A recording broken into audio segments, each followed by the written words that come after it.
এখন এরকম চলতে থাকলে কি করবো বলেন? সবারই তো সমস্যা হচ্ছে। এখন প্রত্যেকের নিজস্ব কাজকর্ম আছে, অফিসিয়াল কাজকর্ম আছে আপনার। আজকে অনেকদিন যাবত কষ্ট করছে। গতকালও কয়েকবার ঘুরে গেছে, মাঝে মধ্যে 200-100 টাকার পায়। এই দুর্যোগ পরিস্থিতির মধ্যে আমাদের বাংলাদেশের মধ্যে এখন নিত্য প্রয়োজনীয় ডিজেলটা হচ্ছে ডিজেল আর অকটেন। আমাদের আসলে কৃষিখাত আছে এবং ব্যবসায়িক কাজের মধ্যে ডিজেলটা বেশি ব্যবহার করি আমরা। আজকে আমি ঈদের 2 দিন আগে থেকে সিরিয়াল দেওয়ার পরে আজকে 6 দিন পরে আমরা এই তেল নিয়ে যাচ্ছি। তারপরেও এটা 2 দিনের জন্য, 2 দিন বলতে আজকে আর কালকে চলবে। এই তেল দিয়ে 100 লিটার ওনারা দিচ্ছে। আমি অনেক রিকোয়েস্ট করার পরে আমাকে 20 লিটার ওনারা বাড়িয়ে দিচ্ছে। তো আসলে এই যুদ্ধের কারণে আমাদের এই সংকটটা তো অনেক, আজকে প্রায় 2 মাস ধরে এই সংকট। আমরা তেলের গাড়িতে চাকরি করতেছি, ঠিক আছে? আমরা তো এগুলো ভাড়া গাড়ি, আমাদেরকে সরকার যদি তেল না দিলে আমরা কীভাবে আনবো? পেট্রোল পাম্পের মালিকরা অনেক কষ্টের মধ্যে আছে, মানুষের হয়রানির মধ্যে আছে। তেল দিতেছে না ওইখানে যমুনা থেকে, পদ্মা মেঘনা যমুনা, কোনো কোম্পানি থেকে আমাদেরকে তেল দিতেছে না, পুরো সিস্টেম করে দিছে। যখন ক্যারাসিস, এই ক্যারাসির জন্য যাদের 10 গাড়ি মাল লাগবে তাদেরকে 2 গাড়ি দিবে, 2 গাড়ি দিবে, কিন্তু 10 গাড়ি পুরোপুরি দিবে না। তখন ফার্মার আনতে পারলে ওগুলো জিনিসটা বাইরে সাপ্লাই দিতে পারবে। ওনার 10 গাড়ি কাটতেছে, ফেরত আর পাইতেছে 2 গাড়ি। এটা সরকার আন্ডার থেকে মানে করছে, কোটা করে দিয়েছে যে তেল সংগ্রহ যখন তেলের, ওই জন্য মানে কোটাটা করা আর যেহেতু পুরো রাষ্ট্র সব জায়গাতে তেল যায়। কারণ সব দেখা গেলো আমি 10 গাড়ি কাটে নিয়ে আসি, আমার 10 গাড়ি নিয়ে আসি, কিন্তু আর 2 গাড়ি পাচ্ছি না। এই জন্য মানে সরকার তরফ থেকে পদ্মা বাংলা যমুনাতে একটা নিয়ম করছে যে যার 10 গাড়ি কাটবে তাকে 2 গাড়ি দিবে, তার বেশি না। এখন 2 গাড়ি কি সপ্তাহে পাবে বা 10 দিন পরে পাবে, ওটা কোনো নির্ধারিত না। তেল থাকলে 2 গাড়ি দিবে, আর না থাকলে কেউ দিচ্ছে না। এটা পেট্রোল পাম্পের মালিকেও কিছু করার নাই। সরকারের তেল দিলে গ্রাহকরা তেল পাবে, না দিলে গ্রাহকরা পাবে না। বিশেষ করে আমরা রোজার মাস চলে গেছে, আমাদের অনেক কষ্টের মধ্যে গেছি আমরা সেটা। কারণ আমরা প্রত্যেকদিন ভাড়া মারতে পারি, সেই জায়গায় আমরা সপ্তাহে অ্যাক্টিভ মারতেছি। তা আমাদের তো সংসারটা চলতে হবে।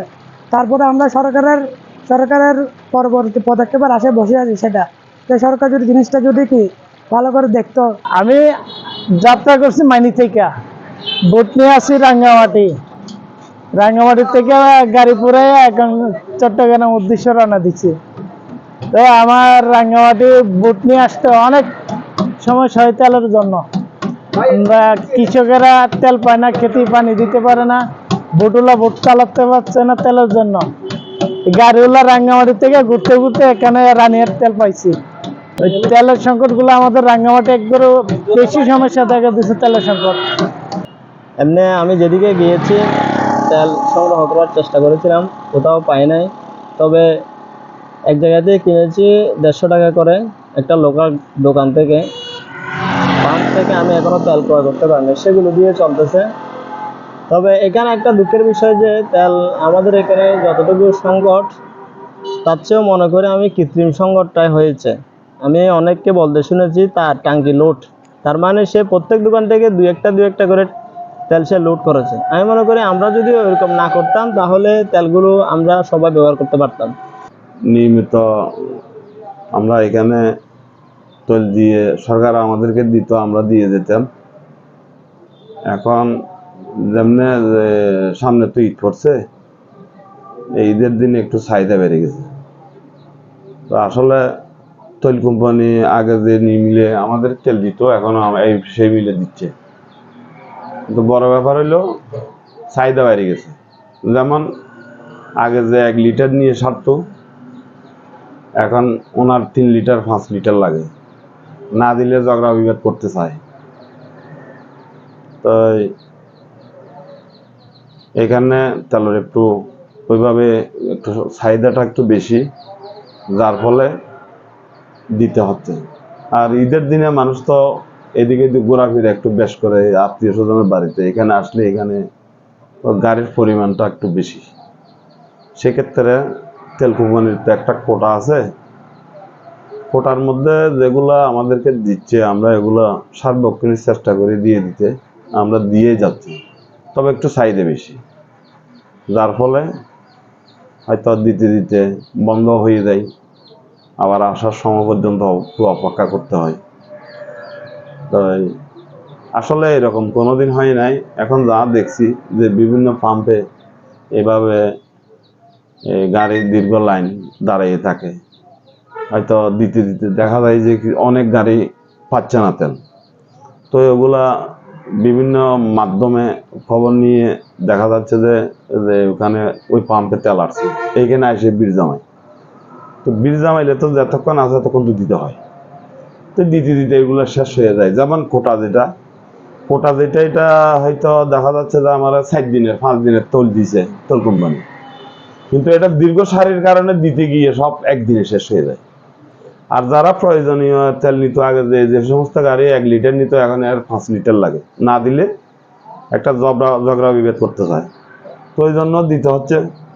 যে দিতে গেলে আগে গাড়ি হয়তো দৈনিক আমার সেল হইতো 500 লিটার, এখন গাড়ি বেশির কারণে, চাহিদা একটু বেশির কারণে একটু বেশ দিচ্ছে। তো আসলে যুদ্ধ, এই যে ইরান আর আমেরিকার যুদ্ধের কারণেও তো এই সমস্যাটা মানুষের যার মতো। আমার মনে হচ্ছে যে এটা যুদ্ধের কারণে এটা হচ্ছে।